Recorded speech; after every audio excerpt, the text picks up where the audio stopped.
captive audience is Don Anderson, one of your co-hosts with the gracious and vivacious Leslie Snyder. What say you, Leslie? Always fun to be here with her.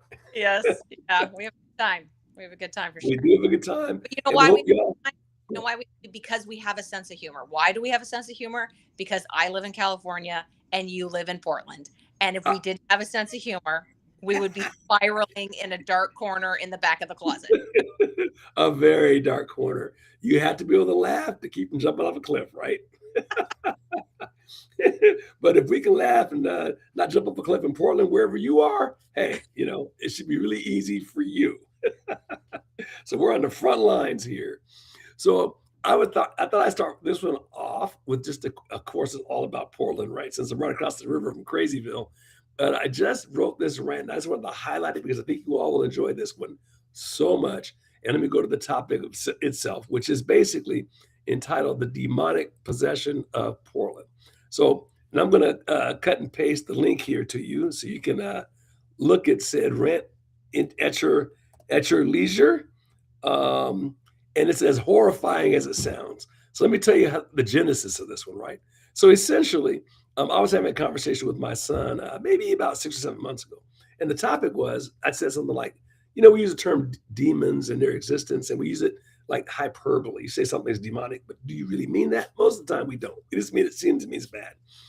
And I said to my son something like, I don't know if they exist like they did back in the day when the apostles walked the earth and Jesus called the demons out of the guy and he went to the pigs ran off the cliff. We all know that story. And he said, no, Dad, they're legit. And then he told me why. Here's why. So he had a position as a home inspector in Portland. So he's going into the homes of people in Portland. He said basically 1 out of 10 of the homes had overt signs of people practicing basically demonology type stuff. And what I mean by that, they had altars to Satan, altars to the archangels of hell. So think of Baphomet, Asmodeus, Beelzebub, right? Think of the interior of the houses entirely painted black, covered with the number 666. Think of altars with the bones of animals where they had been worshiping. Altars designed like they're at church, except they're not church, obviously. Think of walking into a home to do an inspection, and there's 8 or 10 naked people laying on the floor, surrounded by needles and syringes and drugs of all sorts. Think of walking into a place and there's like sex toys all over the place, and they know you're coming, by the way, right? And they open the door. Think of the weird gender stuff. Think of the nose bones. Think of the tattoos, piercings of every kind, nose. What do you call it? Tongue, belly button, and parts we can't say because it's a family channel, right? All of that. He said it got so bad he would like go to work with holy water around his neck and just like, Is yeah, your on? yes. So I said, well, what percentage of these places were like that? He said, like maybe 1 in 10.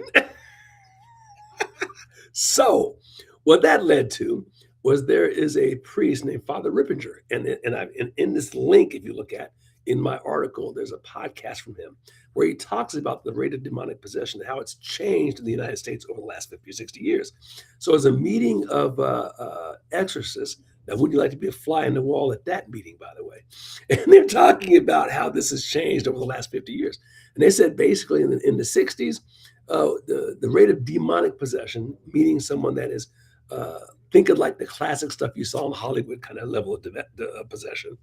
The movie The Exorcist sort of a thing, right? 1 in 200 are possessed like that. Now, that number hasn't changed in 50 or 60 years.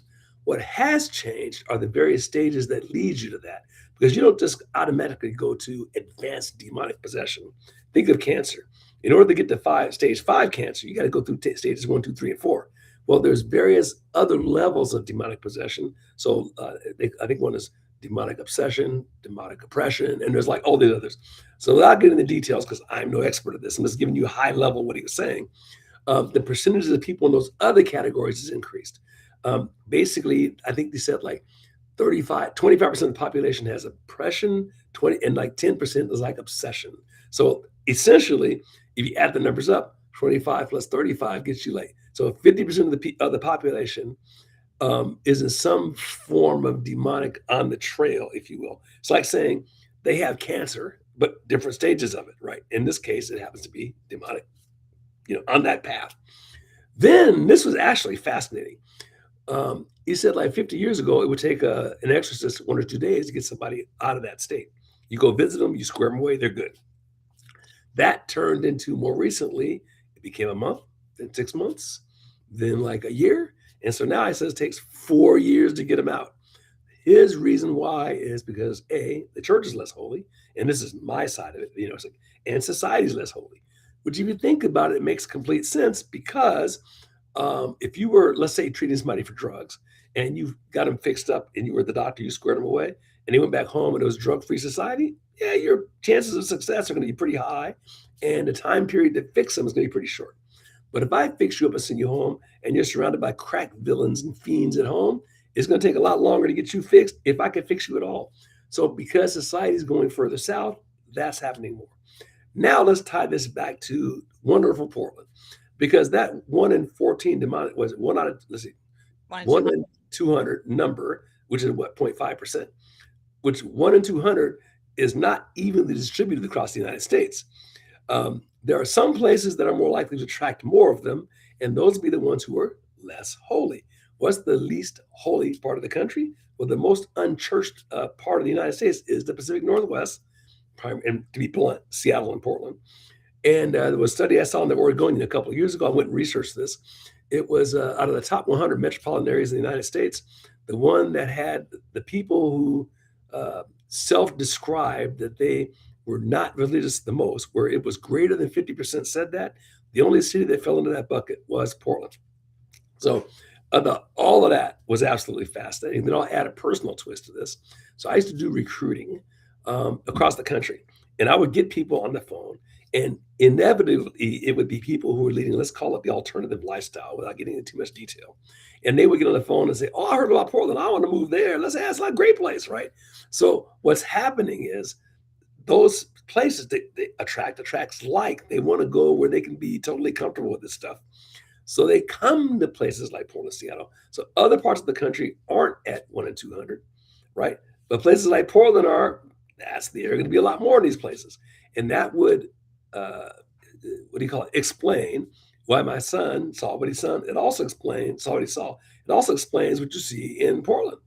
Um, and here's one last thing I would add to that. So I was down there a couple of nights ago, and I try to avoid it, but I was. As like what you might call a 4 or 5 star hotel, visiting a friend. I'm in the lobby, completely empty. Restaurant, completely empty. The streets, only 4 or 5 people walking around, right? Like nobody's around. Office vacancy rates like 40, 50% is the worst rate. I think only Memphis has a higher vacancy rate than they do. Businesses have fled. People don't go down there because they're scared that they'll be down there at night. And so it's dead, dead, dead. So I'm talking to a couple of like 20 somethings who are at the hotel at the front desk lobby. And I say to them, because it's so quiet, and the lobby is, nobody's in the lobby either. And there's nobody in the bar. And I say, "So is it like always like this?" And they were like, "Oh, it comes up and down. It depends on the weather, blah, blah, blah." And then it occurred to me, they don't have corporate memory, right? So they've become, this is the danger for our society at large, by the way. They become used to a place like this. I'm reflecting back on 50 years ago, 40 years ago, when the place was vibrant, even 25 years ago. So that's outside of their lifetime. You could walk into Portland and the bars would be full. The streets would be packed. The Pioneer Square in downtown, packed. Theaters, packed, vibrant, active. You could be out there in the middle of the night, midnight, like when we're kids, be down there at midnight, no problem. Leave your doors open at night. I really remember that. They have no memory of that. And so I'll stop there, but I put the link on there. But I think the whole thing is just fascinating, and I'll stop there. Yeah, I have been saying this for a long, long time. I mean, what you just described, I'm going to read that for sure, because that there's so many areas of society that have become vulnerable because our faith has waned, and our faith leaders have become weak. And so, I think somebody even posted on X, was it yesterday, I guess, about this, just this whole thing about, how so many of the ills in our society are because we've lost our compass. And like the people that you're describing in the hotel that have just no knowledge of what things used to be like. This is all that they know. They can't even, they don't even know how to miss it. They don't even know, they don't even really understand the sadness Mhm. that exists around them, Mhm. um, because they don't know where it comes from. They only know that it feels broken. You can't look at a nice hotel lobby and a bar and see it empty. This is a place that it was created to house visitors who are busy. They're going to work meetings, they're Mhm. flying to a client, or maybe they're on vacation and there's nobody there. Like Mhm. that is a message. That's a message in sadness, you know. But but at least you and I can reflect and understand what that is. Wow, this is what's missing for And them. see, when we're gone, that corporate memory is completely gone, which is the point of the radical left anyway. That's what communists want to do. I mean, think of the things we normalize. So there's giant parks. Portland's got amazing parks, right? So when the kids are going to play soccer, you know what happens in soccer games now? So all the parents and all the teams go out and they form a line all the way across the field, and they scour the surface for like needles, right? Um, I've seen them doing it, right? That's what you do before you play any games in Portland now. We've normalized that. We've normalized single moms in grade school and high school. Nobody even looks twice at that. We've Yeah. normalized seeing 14 and 15-year-olds walking around pregnant, right? We've normalized people dressed so inappropriately. You'd have like been fired and thrown in jail dressed the way a lot of these people dress, right? So we normalized what would have been insanity before, and we all know this just from looking at TV and the movie shows and Hollywood and all of that. Well, we've normalized crazy.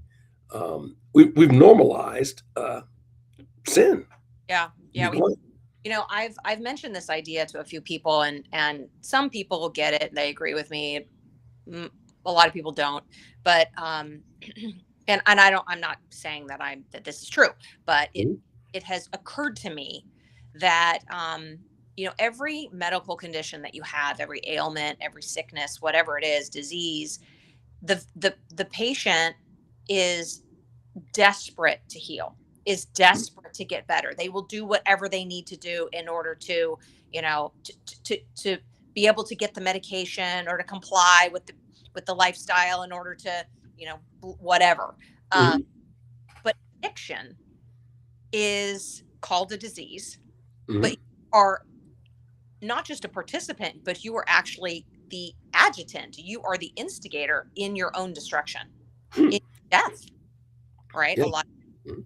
And it's, to me, it appears like it's some sort of possession, because Well, I can't understand it in any other way. I'm not saying it is, but it looks that way to me.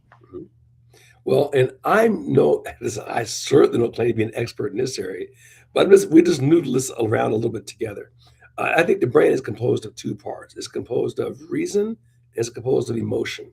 And you need both, but the reason needs to lead the emotion. If you lead with the emotion, then you're going to be in a whole lot of deep trouble, right? So, and where the demons live is in emotion. They want you to be in emotion. And I suspect what happens is because we're creatures of habit. If you pursue habits that make you better, then that will make you better.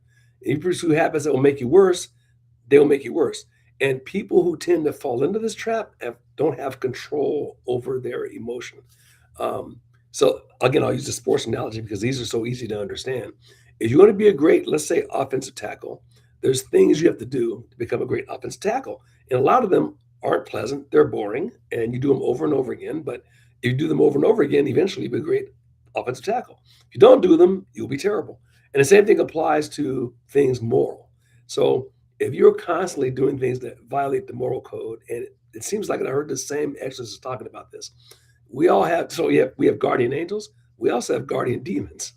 So each of us gets assigned one of these guys, right? Which one are you going to listen to?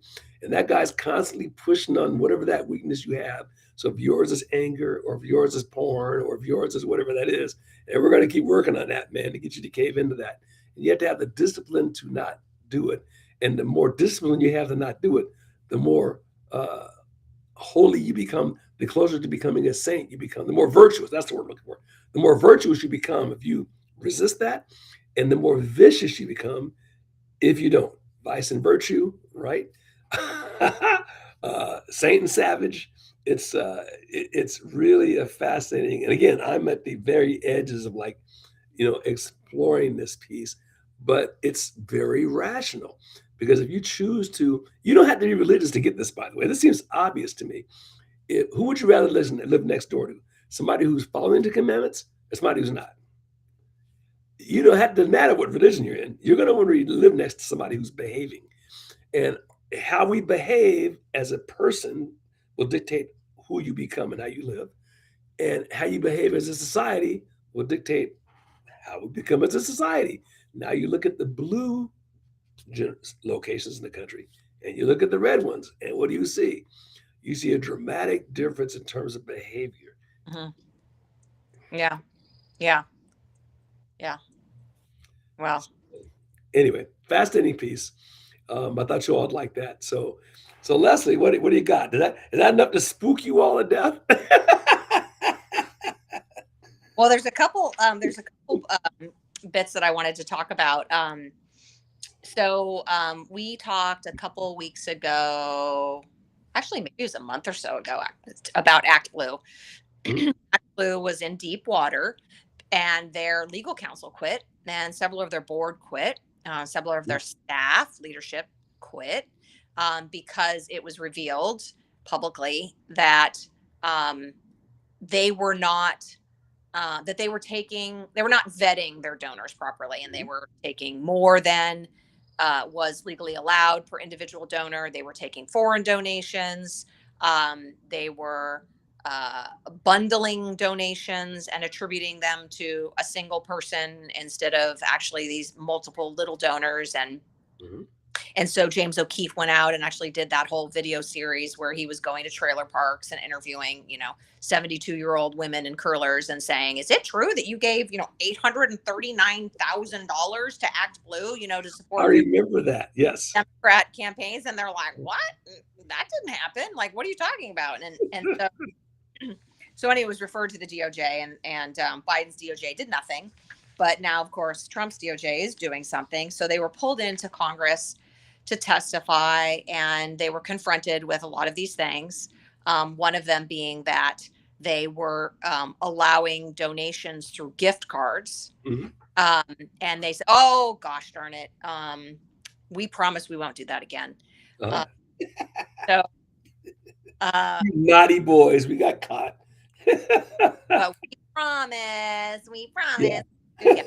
So turns out, I know it's hard to believe, Don, Uh, brace yourself, but it turns out they did it again. So I guess what no, you don't say. Ken Paxton, Texas, AG, and his team sat back and Mhm. waited. And then they gathered up a bunch of gift cards and they tried to make donations. And sure enough, they went through. So Texas is suing Act Blue. Mhm. And, we will see what happens. But they are, this is a really, really big deal, and it seems to have some sticking power. That the you know things have been revealed.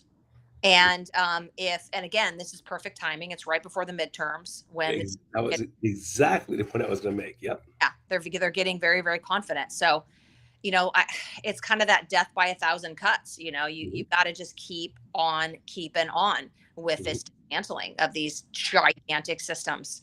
And they're going to be very, very clever about trying to, put it together over here and put it together over here. It's just like all the corruption that we're seeing. Mhm. We may, go in and expose and, put people in jail for their, autism, uh, clinics, or their, fake autism clinics or fake hospice centers. But, Mhm. it's, these people are tenacious. Oh, And, uh, you have some people that are just, handy helpers, that don't really have any of the skills. mhm. They're just filing the paperwork, but you've Mhm. got some masterminds there who are following the money, and they know exactly what programs they can tap, and how much to do before they become, alert the authorities, and they're going to keep doing it. They're just going to keep doing it. They are a cancer, as to use your, past analogy. They are a cancer, and there's always going to be some sickness in the system. I mean, Oh, that's true because always. the condition of the world. But um, I don't know. I think this is big, and I'm Yeah. excited to see Which, where it goes. what you point to, it goes back to, I think it was it John Adams? I think President Adams said this is, I'm paraphrasing, this system that we have, this constitutional republic is not fit for anything to work for anything other than a religious people. It won't work. And you look at what we just described, if you have that kind of lack of integrity, too many of those, you Yeah, always have some of those because this is the nature of man, right? But if you have too many of those, it will collapse of its own accord. yeah, Um, but yeah, it's horrendous. And the thing that gets me, and I think I've mentioned this before, I'm convinced the average run of the mill, American is not the same as the average run of the mill politician. These guys like they go to commie universities, right? They go to commie law schools. Like something like 98% of the law school professors are like left wing Democrats, right? So it's hard to go through that system and come out and be a balanced individual. So they wind up going into public life and they've been stripped of the moral code. And here's what you got. Our representatives are not representative of us, is my point. yeah. Well, I mean, not to get too far off track, but you can look at Ilhan Omar and how she just revised her income, her tax return. Oh, And I mean, of course, we all know that's bogus. I mean, nobody claims that they made 30, they net worth of $30, and then oops, maybe it's actually closer to 95. Like, yeah. but even if it were real, let's just assume for a minute or a few seconds that it were real.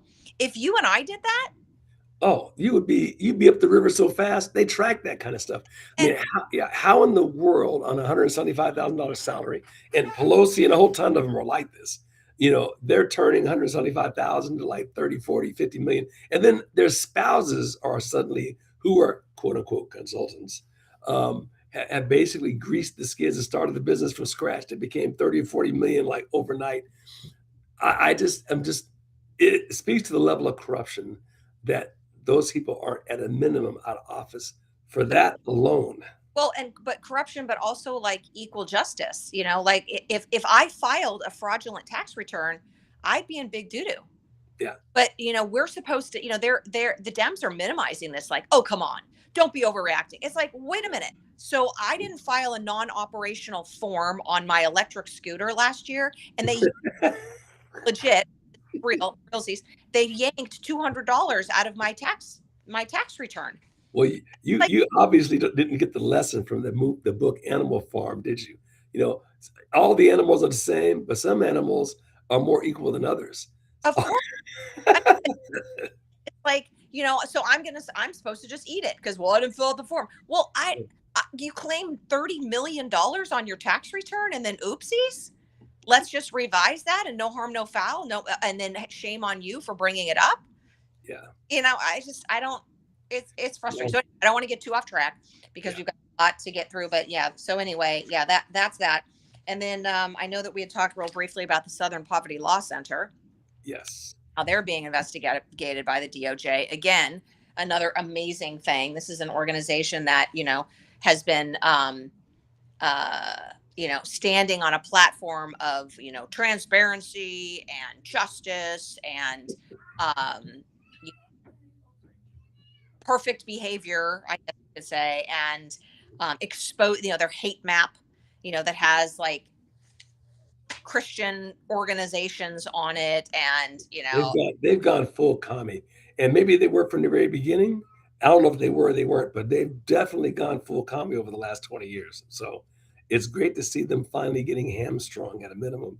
yeah, I just wanted to read a couple of the organizations that oh my gosh, that they've got on. Anyway, we all know organizations that are on their hate map, and individuals, and and then how not only are they being so this all kind of came to a head because it turns out that they have been paying confidential informants to Mhm, infiltrate organizations that they think are terrorist organizations. Then they've been feeding that information to the DOJ, and the DOJ then investigates. mhm, Well, again, this is you know your your whole shtick is that you're about exposing corruption, and mhm. you're about opening um I don't know, and then you're paying informants to infiltrate like you're not a police force. Right. Right. some nonprofit who Yeah. has, what did they say they have? 500 and no 786 point meet 570 786.7 million in net assets. Yeah, something's wrong. This is what they have, and they've been continuing to fundraise with messages that talk about urgent needs, and we need emergency funding for such and such campaign. And they're sitting on almost $800 million in assets. I wonder what their donors think of that. They're front organizations for communism. That's what they are. That's point blank. Yeah. Yeah. So again, another, Goliath Yeah. that has been targeted and will hopefully fall, or at least stumble. At least we'll, put a couple kinks in the armor. David will throw a couple Well, I can't help but feel that the administration has been very strategic with this stuff. The timing of the releases, they're designed so that, like what they've always done to us, we're making the left play whack-a-mole. Every time you turn around, it's another thing, right? It's just they're constantly in whack-a-mole mode, but not that they ever would talk about issues anyway. But if you're going to win elections, you got to talk about what you're going to do. You got to talk about something positive. You can't just be hate the other guy the whole time. And I've never seen anything like it in my entire life. I mean, I just can't believe that you would, but they continue. The reason they're able to get as far as they have been is, let's face it, A, cheating, and B, the media is 100% in their pocket. The good news is that cheating is going to be less effective than it used to be, because now we're on to you. And the media, people don't trust it anymore. So less and less people are watching it. Their ratings continue to decline, and people are going more and more towards, like, well, programs like this, to be blunt, and that bodes well. So, yeah, more and more people, especially young people. I mean, you've got the older generation that's just going to sit down in front of their favorite show, and they're going to watch those talking heads, and they're going to, I mean, I have conversations with my dad. My dad's 86. mhm, And we'll be talking about an issue, and he's an avid Fox watcher, mhm, and I'll bring things up like, well, have you listened to, but he does read some of the same newsletters, and I'll send him newsletters to looped in. But we'll say, well, Sean Hannity says, and it's like, yeah. what does Tucker Carlson say? What does Megyn Kelly say? What does Joe Rogan say? What does Yeah. Jeff say? What is, what I mean? Like, Glenn Well, Green, at least he's watching conservative stuff. well, he My is, mom watching left wing stuff. but you watch some things that present you with like, that's why I like I'll read Glenn Greenwald, because he's a Democrat. He's Mhm. very much he's not progressive loony. I mean, he's open society, free market, free will. Like, he's a constitutional guy. Right. But he's got a different take, and some of it I agree with, and some of it I don't. But I'm going to hear different points from him than I'm going to hear from somebody than Sean Hannity or whoever. The other thing, and those guys, yeah. You really have. No, well, the problem with Fox, as it was, I mean, hey, for a while it was the only thing you had, like 5 or 6 years ago, right? But or 10 years ago. But I want someone to give me. I call it evidence-based reasoning, right? Give me the rationale, support your position. The problem with all news, traditional news, is they don't give you any rationale. They just give you their position, or they just give you a piece of information, but there's no thought behind it. So if you want to learn and be informed and educated and have reason, you got to go to places like Charles Murray or Thomas Sowell or Milton Friedman, or I mean, you got to go to these places, or Rogan, and listen to two guys debate, Peterson. That's where you begin to learn how to reason, and you're not going to get that. And this is the thing: if you go back to the founding of the country, guys go to the bar. We think of a bar now, but a bar then was different than now. The bar was where you went to go get information. Yeah, that was. Yeah, and they go to the bars, they would debate the issues of the day and ask questions. It was none of this 30-second soundbite, 45-second. No, you had to come in there and know your stuff. And the country would pay attention to stuff. So you think about the Douglas Lincoln debates. Can you imagine the whole country following these debates? And they were going whistle stop on trains. A whole crowd would gather to watch these guys debate. That's a different animal, long form, not Yeah. a moderator who's like all biased and stuff. Right. Right. It's a gotcha and then move on. You Right. know? Yeah. No, and a meme. Yeah. So, well, something else. I mean, you talk about transparency and gotcha. Let's talk about gotcha. Tulsi Gabbard Mhm. and her release of classified whistleblower testimony Mhm. um, is really shaking things up quite a bit. So, you want to talk a little bit about that, or you want me to just keep going? Yeah, if you could go with that, because I didn't get a chance. I just heard it. I just scanned the surface of it, and I didn't really get a chance to dig into that. So I think it really started last week. That's when I heard about it last Mhm. week. But I think there's been more news about it this week. So Tulsi Gabbard Mhm. has classified and released testimony by the whistleblower who really started the whole Ukraine impeachment trial that Trump went through. So there was a whistleblower who said that he had heard firsthand a phone call that Trump had between Zelensky, where he was leaning into him and asking him to investigate the Bidens Mhm. for corruption in the Burisma thing. And Mhm. so he went to the FBI and Mhm. his testimony. Okay, and then that kind of started. He went to who was the inspector general was Michael Atkinson. Okay, well, that's the story. The truth is that this guy never heard firsthand this. Mhm. In fact, there was a recording of the phone call that was never even released. Okay. Never, even though there's a recording of the phone call. If you actually want to know, you don't Yeah. lower, right? Yeah. This so he had gotten his information from staffers. He was actually a Biden insider. He used to travel with Biden when he was VP Mhm. and help him write policy on Ukraine. Right. He was also a Democrat and kind of an enthusiastic Democrat. Okay, Mhm. so he took this information to Atkinson, who was the inspector general at the time. Atkinson really barely vetted it at all. Mhm. Apparently, guys, this whistleblower worked in the intelligence community. Even his superiors didn't think it was legitimate. Mhm. Um, and it trickled through. Well, um, this information was kept classified through the impeachment trial. Mhm. Information showing that it was not credible. Okay. It was kept classified, which means that even members of Congress, when they were conducting the impeachment trial on Trump, did not have access to the information. If they had known that this was bogus information, that Mhm. nobody had given it any credibility, Right. of course, he was exonerated, whatever. He was not convicted, Mhm. but he was dragged through the mud for all that time. Sure. And if so, by Tulsi releasing that information, the intelligence community has always been very, very tight-lipped. They're never going to reveal anything about themselves, never going to claim fault for absolutely anything. And Mhm. so for Tulsi to come in and say we did something wrong, not and my predecessor did something wrong, the administration did something wrong in a big, big, big way, Mhm. it's, I mean, she's got a target on her back, Yeah. right? Oh, yeah. Well, It's yeah. a very serious thing that she's taking on.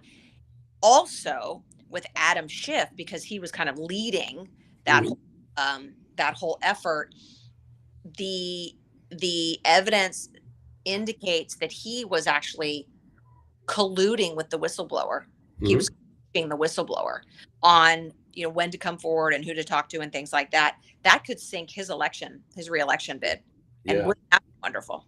Mhm. Absolutely wonderful. Thrilling. Yeah, I love all this stuff is playing out. The timing's just peachy. So can't complain about any of it. Yeah. Um, So yeah. another Goliath, Adam Schiff. Yeah. Oh, Yeah. So so I am kind of up against it. I probably should have said this at the top of the hour because I got this my daughter's birthday party here. So maybe we got time for one more thing, and I'm gonna have to like bug out. yeah. Well, what do you want to? I mean, we can talk about if you want to do a little bit of a Iran, or which Yeah. I mean, So maybe it's timely, but maybe it's boring. I don't know. There's been a lot of back and forth on Iran, and it will continue to be that way. right. Yeah. I think it's just, hey, look, at the end of the day, here's just my thinking on it. Um, they're going to lie and obfuscate the whole objective. And the Middle East is smart. The Iranians are smart. They know if they can drag this thing into the mid case, the great weakness of democracies is you can't keep the public will get antsy and you got to respond to the electorate. And people don't like in the West don't like to be at war. And so they know that we got to respond to that. So they just got to hold out long enough and we'll bail on it because Yeah. the West, historically, that's what happens. Yeah. And so that's what the strategy is: drag this thing out as long as they possibly can. If they could get the technology allowed us to be smart this time and not be like boots on the ground in the classic forever war kind of a thing. That's what they would love to have happen. So that's kind of the conundrum that we find ourselves in. I had somebody put this the other day in a very interesting light. I'm not saying this is a decision one way or the other, but the question that you have to ask yourself, and this is a legitimate question: is it worth risking the midterms over? That's a legitimate question. I mean, you know where I kind of fall on this, because the question is, if they do have nuclear weapons and they get them, it doesn't matter. But is it worth? On the other hand, if you lose the midterms and the communists get into power, they might as well give them nukes because that's what the Democrat Party is going to do, is just let them in. Of course, So they would anyway. So all yeah, would, yeah. so you have and to my mind, as I look at this, basically the window is this. This is just Don talking. I'm no expert. The elections really don't begin in earnest until probably July. So all of the stuff, all this is noise until then. People aren't paying attention to it. Polls, don't believe them, doesn't matter, right? Won't matter till like beginning July or so. Then you got to have this thing somewhat buttoned up or cleaned up or right. That's my sense. And that's just me strictly guessing based on past experience. I think that the winning move so far has been the financial penalties, the cutting off, you know, slowing down or cutting off production for their oil wells, and that's what, how, like we were, learning that, if you slow production, it actually starts to kill the well. Yeah. Slow, Yes.